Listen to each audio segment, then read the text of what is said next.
शनिवार पूर्वाह्न जिला अवसरप्राप्त शिक्षक कर्मचारी संघर कर्मकर्ता प्रतिनिधि देशर माननीय प्रधानमंत्री उद्देश्य पेंशन वैलिडेशन रूल न करने निमंते जिलापाल माध्यम गण आवेदन पत्र प्रदान करथिले।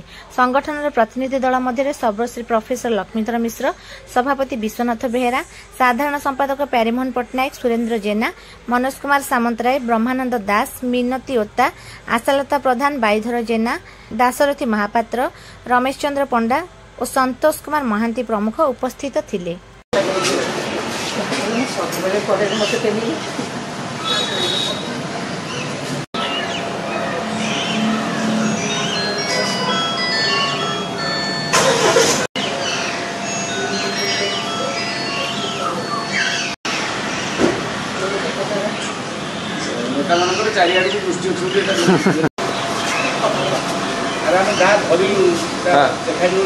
देखा तो गोटे धरच चित्र कौन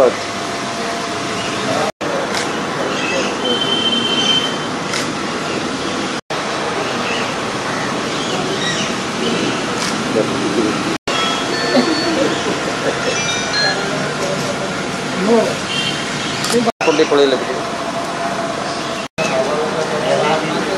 आप पलि आस। ओहो बोला।